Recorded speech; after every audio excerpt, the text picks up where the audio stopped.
Hey everyone, welcome back to another episode of Prime News. And before we jump into all of the various news today, I want to remind everyone that we are currently doing a Super Smash Bros. Ultimate Switch Bundle giveaway. That's right, I have one of these bundles pre-ordered, and when we hit 50,000 subscribers, we will be announcing the winner. One of you right now, right now, when we hit 50K, we'll be walking away with one. Whether we hit it this month, next year, whenever it happens, you can enter until that. There's a gleam.io link. It is a worldwide giveaway.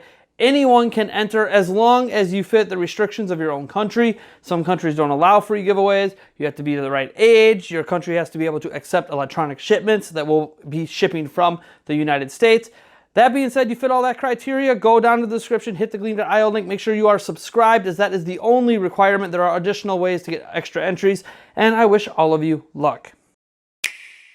Now, our first topic today is about Super Mario Party. Now, yesterday, we talked about the very first Super Mario Party review that came in from Famitsu, and today, the review embargo has been lifted on the whole, and it's actually really, really good news. Now, when you look at the Metacritic score, you're going to see a 78. And usually when you see things in the 70s on Metacritic, it gets chastised a lot.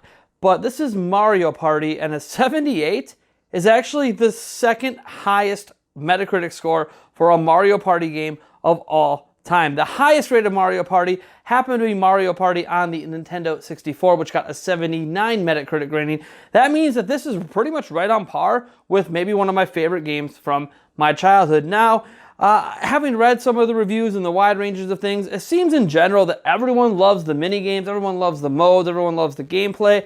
There are some things people aren't really that into. As an example, there's only 4 boards, and when you play online, you can only play like certain mini games against people online. You can't actually play full board matches or any of the major modes online, and that's unfortunate, but honestly, I'm just happy to hear that this is one of the best Mario Parties of all time. This has solidified me purchasing it this month. So thank you to everyone who gave their honest opinions. No, the game's not perfect. Yes, the game can get better, but that's really always been the case of Mario Party. It's never been that perfect franchise. It's just been that franchise that's great to sit down with friends and play. So I'm definitely going to be picking it up. And having this review score in, this Metacritic score, which combines scores from all these other websites together, just really has me excited. So I can't wait to get some more Mario Party goodness in my life on Nintendo Switch.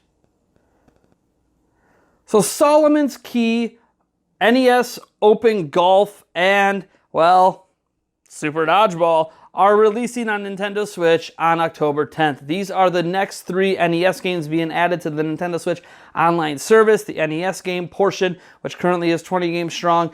I don't know if the 10th is going to be the release date every single month moving forward, but they did tweet out today that yes, next week we will be able to play those 3 new additions. So, I mean, if you're wondering when they come, now we know.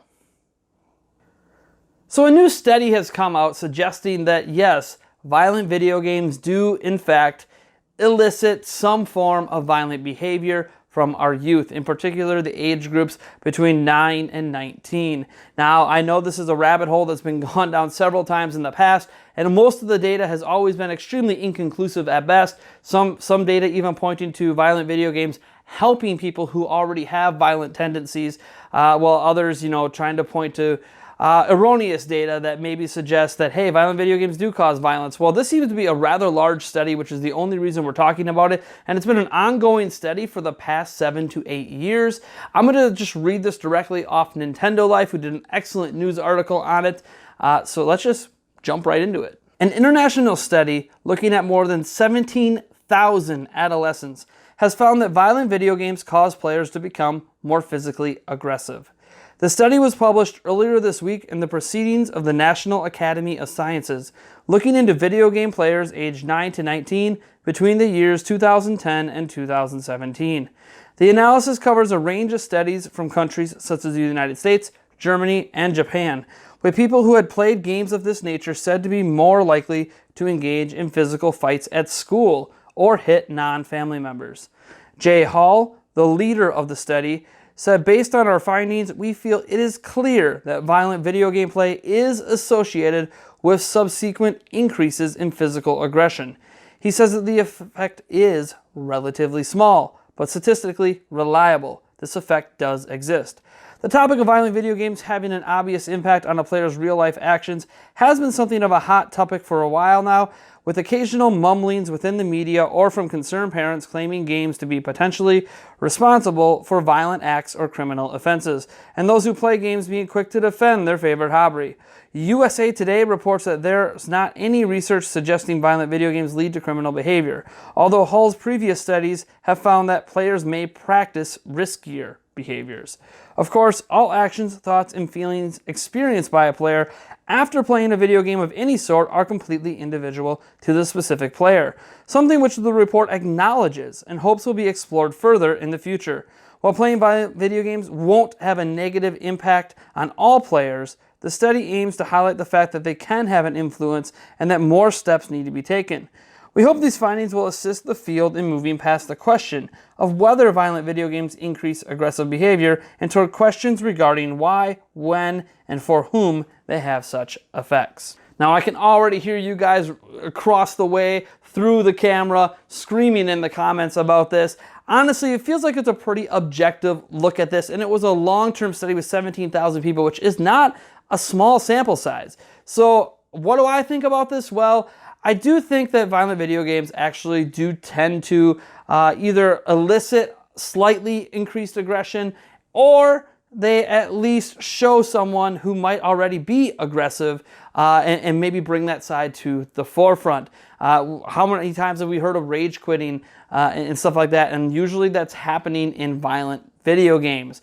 Whereas if you get that person in a completely different situation, they might not act that way. So I don't know if violent video games make them more violent or if it just brings their tendencies to the surface and those underlying tendencies are already there. It seems that the study's not trying to suggest that violent video games are causing this big issue. In fact, he says the effect it has based on their study is very minimal. So it's a very slight increase, which can suggest that maybe that underlying impact was already there. And what he wants to do, as he said, he hopes this study, and I kind of agree with it, moves beyond do video games cause violent behavior and more so with whom do the violent behavior more likely to be in? Is it parent related, right? Are we talking about split families? Are we talking about boys? Are we talking about girls? Are we talking about specific types of games that might do it? Is Call of Duty more likely to elicit violent behavior than, say, Fortnite?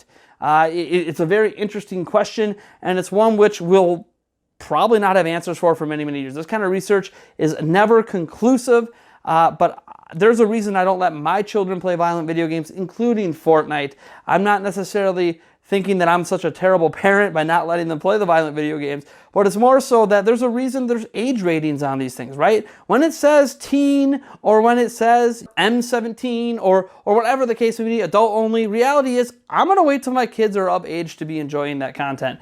And I'm saying that because I feel like there is a lot of things that can influence your children, influence the shape of their minds as they're growing up. And until they fully understand the world a little bit better, I don't know that introducing them to a pattern of violence, interactive violence, is something that is conclusive to great behavior. Now, again, the study does not say that school shootings and all this other violent stuff out there is because of video games. Not to the extreme some of the media try to push this. That's why I actually trust this study, because the study isn't trying to blame all of this violence that happens out in the world and the youth on video games like the media does. Instead, what he's saying is it has a slight increase in aggression, and we need to figure out why that's the case and why there are some kids it has zero effect on at all, and what are the differences between the ones that it's not affecting and the ones that it is. How can we dive deep into who should, so parents know, like just based on the behavior of their own kids, if their kids are mature enough or whatever the case may be to be playing these sorts of games. And it's something I want to know as well, because I did play these games growing up, and I will admit there is a small aggressive side to me that came out while I played these games when I was younger that didn't necessarily come out when I was playing the Marios and the Zeldas of the world. And it wonders to me if that aggression that I had, that I might have put outward towards my friends or whatever the case might be, might have been lessened if I didn't play those games. Now, obviously, I feel like I grew up to be a pretty decent person and not mean on the whole, but it's still one of those things that while I was younger, could I have been nicer to a lot of people in my life? Probably. And I probably need to apologize to a few teachers out there as well. So I don't know if this is going to be studied further or what's next, but I kind of agree with the findings a little bit. And now the question is, how can we recognize who is really ready to experience these games? Because at least he's not going the route like these games shouldn't exist, that young kids can't play them, but that we need to start researching like what are the specifics that cause this, and what are the kind of people and the kind of symptoms we can watch out for within our own children to figure out when they're ready, or if they ever will be ready to play these kind of games. Lastly, we're going to be talking about the upcoming Splatfest. Yes, folks, there is actually, I don't even know if you call it a Splatfest. There is a Splatfest, but there's basically a Halloween event in Splatoon 2 coming up that they are calling Splatoween. And as cringeworthy as that name might be, it actually appears to be quite cool. There's going to be a trick-or-treat themed Splatfest. There's going to be costumes and gear available during this Splatfest that are unique to Halloween, and you can obviously keep it after the fact. And of course, they are actually doing something really neat and taking all the stages that we're going to be playing on and basically decorating them like you would your house for Halloween. So I can't wait to see some of that stuff. You're looking at some of the screenshots of it right now, and it really, really, really looks cool. And it helps that October is like my favorite month. It's my, Halloween's my favorite holiday. So of course this looks extra, extra cool for me. We're going to be live streaming that Splatfest because this looks, this is the kind of stuff I enjoy about Splatoon 2 when they go all out like this. And now this, in the United States anyways, in North America I should say, will be running on October 19th from 3 p.m. Pacific Standard Time until the 21st at 3 p.m. Pacific Standard Time. I will put a link down in the description as well for you to look up dates for Japan and the UK and all those various countries as well. I just don't have those memorized because I don't live in those countries, so it's not something that I concern myself with on the whole. That being said, I am Nathaniel Rufflejantz from Nintendo Prime, and if you like this video, you know what to do, and if you dislike the video, hit that dislike button. Be sure to subscribe for more content, and hey, if you're going to bother to subscribe, why not go to my Gleam.io link in the description to enter our Nintendo Switch Smash Ultimate Bundle giveaway, because why the heck not? Even if it ends up not being given away until, I don't know, the end of next year. I hope it doesn't take us that long to get to 50,000 subs. But if that's the case, at least you still have a shot to win a free Switch with a digital code for Smash Bros. I'm sorry, it's not physical. Blame Nintendo. All right, folks. I'll catch all of you guys in the next one.